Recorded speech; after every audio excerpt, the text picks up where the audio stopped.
آج ہم ایک ایسی شخصیت کی بات کرنے والے ہیں جس نے تاریخ کا رخ ہی موڑ دیا۔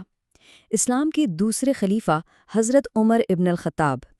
انہوں نے صرف چند سالوں میں ایک ایسی سلطنت کی بنیاد رکھی جس نے دنیا کا نقشہ ہمیشہ کے لیے بدل دیا۔ لیکن ان کی کہانی وہاں سے شروع نہیں ہوتی جہاں سے اکثر لوگ سوچتے ہیں۔ آج دنیا میں اسلام کے پیروکاروں کی تعداد تقریباً 2 ارب ہے، اور یہ دنیا کا سب سے تیزی سے پھیلنے والا مذہب بھی ہے۔ اس کی جڑیں کہیں نہ کہیں ایک شخص کی قیادت سے جا ملتی ہیں، حضرت عمر۔ ذرا سوچئے، انہوں نے صرف چند سالوں میں سکندر اعظم سے بھی بڑی سلطنت قائم کر دی۔ لیکن اصل حیران کن بات یہ نہیں ہے، بلکہ یہ ہے کہ یہ سفر شروع کہاں سے ہوا تھا۔ ایک ایسا شخص جو اسلام کے سب سے بڑے دشمنوں میں سے ایک تھا، وہ اس کا سب سے بڑا محافظ کیسے بن گیا؟ آخر یہ ناقابل یقین تبدیلی آئی کیسے؟ اس سوال کا جواب سمجھنے کے لیے ہمیں وقت میں تھوڑا پیچھے جانا ہوگا۔ اس وقت کے مکہ میں، ایک ایسا شہر جہاں طاقت، قبیلے اور روایت کا راج تھا، اور یہیں پر حضرت عمر کی شخصیت پروان چڑھی۔ تو دیکھیے، اس وقت مکہ پر قریش قبیلے کا کنٹرول تھا، اور یہ قبیلہ بھی کئی طاقتور خاندانوں میں بٹا ہوا تھا۔ ہر خاندان کا اپنا ایک خاص کام تھا، جیسے بنو ہاشم مذہب سنبھالتے تھے، بنو امیہ معاشیت، اور بنو مخزوم جنگی معاملات دیکھتے تھے۔ یہ ایک بہت ہی نازک توازن تھا جسے کوئی چھیڑ نہیں سکتا تھا۔ تو اس پورے نظام میں حضرت عمر کہاں تھے؟ ان کا تعلق تھا بنو عدی سے، جو قریش کے سفیر اور تھالس تھے۔ یعنی ان کا کام طاقتور قبیلوں کے بیچ جھگڑے اپنی ذہانت اور بات چیت سے حل کروانا تھا۔ اور یہاں ایک بہت ہی دلچسپ بات ہے، ان کی شخصیت کے 2 الگ الگ رخ تھے۔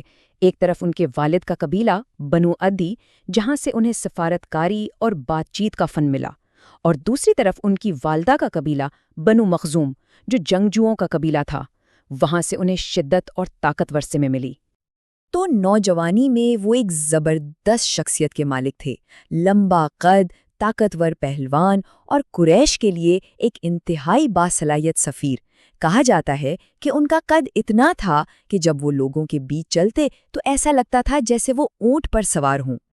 تو یہ تھے حضرت عمر، طاقتور، ذہین اور اپنے قبیلے کے وفادار۔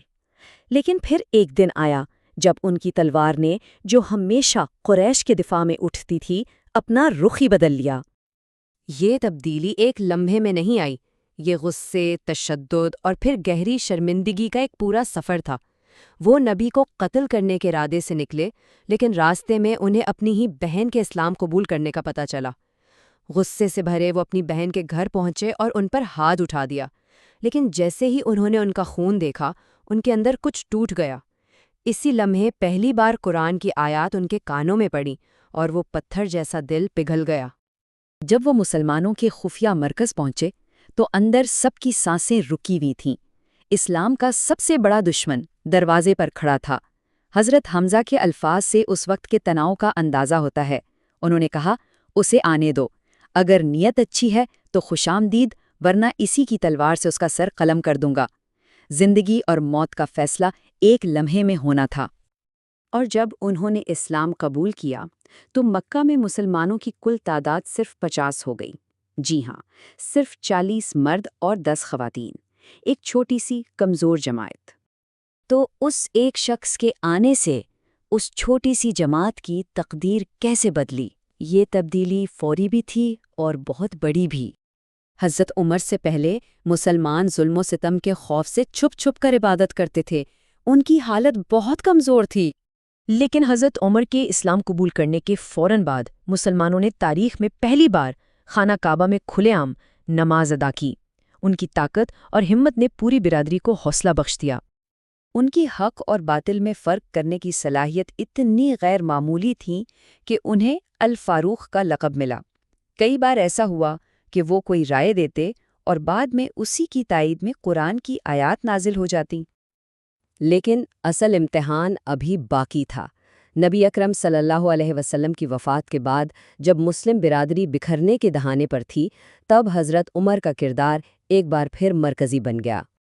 نبی اکرم صلی اللہ علیہ وسلم کی وفات کی خبر سن کر حضرت عمر کو اتنا شدید صدمہ پہنچا کہ انہوں نے اپنی تلوار نکال لی اور کہا کہ جو کوئی یہ کہے گا کہ رسول اللہ وفات پا گئے ہیں میں اس کی گردن اڑا دوں گا۔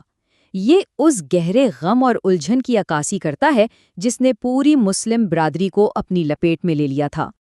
اس شدید غم اور آفرت تفریح کے عالم میں جب قیادت کا خلا خانہ جنگی کا باعث بن سکتا تھا، حضرت عمر نے ایک فیصلہ کن قدم اٹھایا۔ انہوں نے سب سے پہلے حضرت ابو بکر کے ہاتھ پر بیعت کر کے مسلم برادری کو متحد کر دیا۔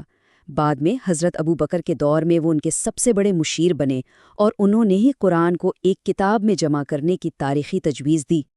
حضرت ابو بکر نے واضح کیا، میں اپنے بعد اپنے بیٹے یا خاندان کے کسی فرد کو خلیفہ نہیں بنا رہا، بلکہ میں اسے بنا رہا ہوں جسے میں سب سے بہتر سمجھتا ہوں، اور وہ عمر ہے۔ یہ جانشینی قابلیت کی بنیاد پر تھی جو اس وقت کی دنیا کی تاریخ میں ایک بہت ہی نایاب واقعہ تھا۔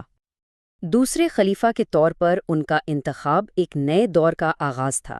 ان کی قیادت میں اسلامی سلطنت نے ایسی وسعت حاصل کی جس کی پہلے کوئی مثال نہیں ملتی تھی، اور دنیا کا نقشہ ہمیشہ کے لیے بدل گیا۔